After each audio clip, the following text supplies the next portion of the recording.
Oh man, so the other day I released a video showing the altercation between Antonio Brown and a security guard at an arena football game, as the security guard was demanding that he left the field, but Antonio Brown was letting the dude know, listen, I'm the owner. The security guard did not want to believe the man, but AB kept reiterating, look, I'm the owner. Even people told the security guard that he was the owner, and he still did not care. And now I know you guys have been asking for updates. Unfortunately, there's no more updates on the security guard, but I think I may know why. I've done some digging and this situation is crazier than you think, man. I'm gonna give you all the details as far as all the craziness that Antonio Brown is dealing with, as he has claimed to have taken majority ownership of this NAL team, the Albany Empire. So make sure you smash that like button, subscribe if you're new to my channel, and turn on the notification bell for more updates on content just like this one right here. But let's get into it. Alright, so if you guys did not know, Antonio Brown's father, Eddie Brown, is an arena football legend. So with his father, they decided to go ahead and buy an arena football team. The team that they purchased, the Albany Empire, and that is a team within the National Arena League. During the process of getting 100% ownership, it seems like the previous owners have found some beef with AB. And I think that leads to why the security guard was showing a lack of respect for AB. It seems like everyone who had relationships with the previous majority owner are still standing by his side, as we recently seen a press release go out to TMZ saying that the MVP Arena security guard was not wrong.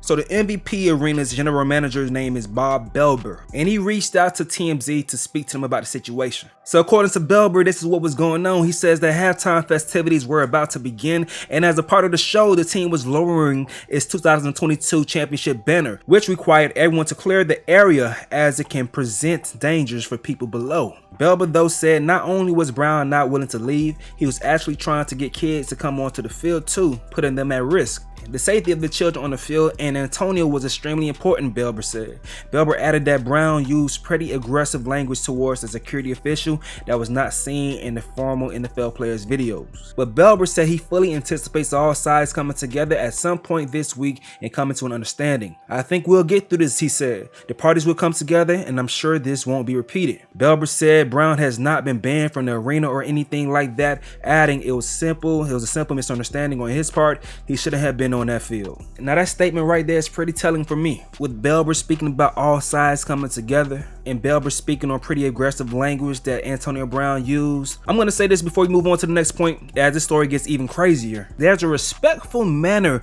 to give that message to the owner of the damn team. There's no way, no damn way that a security guard will be talking to Mark Cuban that way. There's no way that a security guard will be talking to Steve Ballmer that way. Robert Kraft, it's no way. It's as simple as, Mr. Brown, for your safety, we have some dangerous things about to come down. We just want to clear you off the field, Mr. Brown. Make sure you don't get hurt. As simple as that. But no, this is how the security guard tried to approach the owner of the team. Get off the field right now. You need to get off the field right now. He owns it. No, he doesn't. You gotta get off the field right now. You gotta get off the field right now. That's not the way you do it. So now we're speaking to TMZ about whether or not Antonio Brown, the owner, will be banned from the field, rather than a security guard possibly losing his job for speaking to the owner of the team that way. Come on now. That's weird. That's really weird. Now, Antonio Brown has been following up on social media on the story, but all he really directly said via tweets was, still I maintain a level of professionalism, positivity while dealing with the security. First game as an owner, stay encouraged. But he continued to share things, giving us nuggets as to why he was approached in this manner. Alright, so that guy Bob Belber, he shared this post to Facebook and then it was taken down. Look what this person is saying right here. MVP Arena manager Bob Belber supporting Antonio Brown in the NAL Facebook group. Post has since been deleted. Not sure if that was Belber's doing or if it ran afoul of a group rule instituted about 3 minutes ago banning discussion of AB's ownership. Now you see right here, he says, I'm a firm believer that people deserve second chances in life.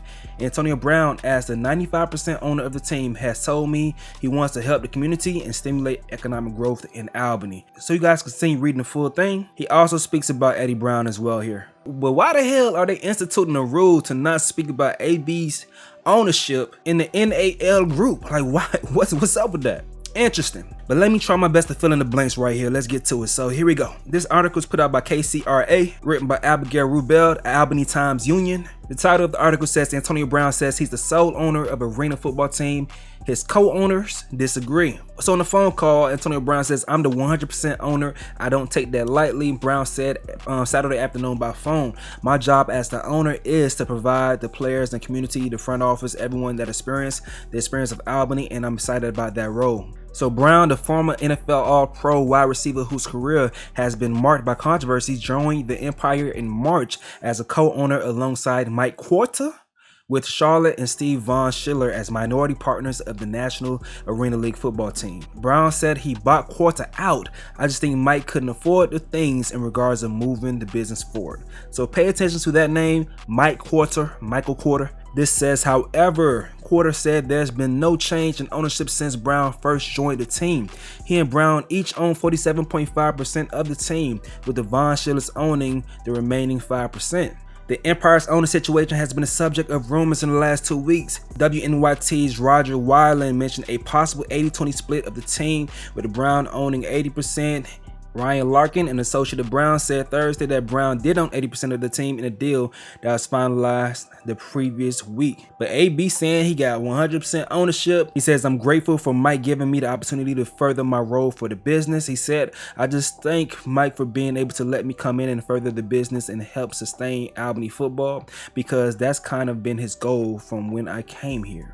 Okay, so we flushed through that now. You heard how much back and forth AB had with Michael Quarta, and I'm sure that there's some beef right there, and that has to trickle down to how they're treating him, with the MVP Arena general manager first supporting him on the Facebook page and them having to remove the post, and then contacting TMZ to say that AB was wrong, the security guard was right, and them discussing whether or not AB will be banned and not the security guard being fired. It all makes sense. Since then, AB shared this right here on his Twitter, and it's simply the dude, Michael Quarta. This is the guy, Michael Quarta. And AB was searching for Michael Quarta jail pics.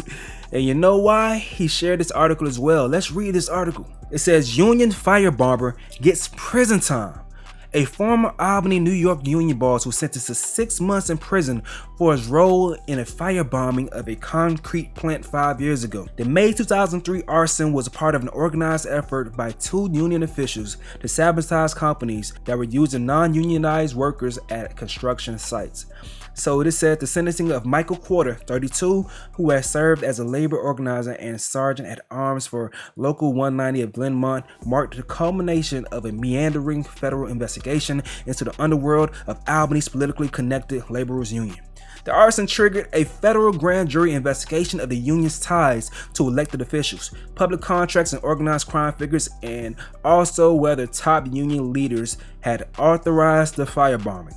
Quarta was the 3rd person convicted in connection with the arson. Remarkably, despite widespread knowledge in the union's ranks that he was involved in the firebombing, Quarta remained on the union's payroll until May, just days before he pleaded guilty. He admitted his role as a statute of limitations on charges in the arson was set to expire. Just think, if some union bosses are willing to firebomb a company for using non-union labor, what do you think they would do to get workers to sign a so-called union authorization card? Wow. So with that being said, you see how this dude moved in his past. But I'm pretty sure he's not running to the same disrespect that AB has had. So AB, I'm pretty sure, is sharing this post right here to show, like, listen, you see who this guy was? This guy was setting fires on businesses. This dude was doing some shicey stuff in the past, man. But yet our arena general manager is out here talking about giving me second chances and stuff like that, and y'all don't like that. Y'all don't believe in my second chance and to respect me as an owner despite what I've been through in my past. But the other guy that I'm doing business with is definitely somebody who has a shicey past with doing business. If you've seen how he went at other competitors in his past, what do you guys think he may do to other owners in this league if things aren't going his way? But there you guys go. I know you guys were asking for an update. There goes your update, man. The security guard won't be fired, but luckily AB won't be banned. Crazy, right? Make sure y'all smash the like button. Just for the research alone, man. Smash the like button and subscribe. You're new to my channel, man. That's your boy Stacy. Turn on that notification bell for more updates just like this one right here. And checking out all the other content on my channel, man. I hope I can give you guys some good entertainment. I'm going to sign out. Your boy Stacy. Let me know in the comment section below. Yo.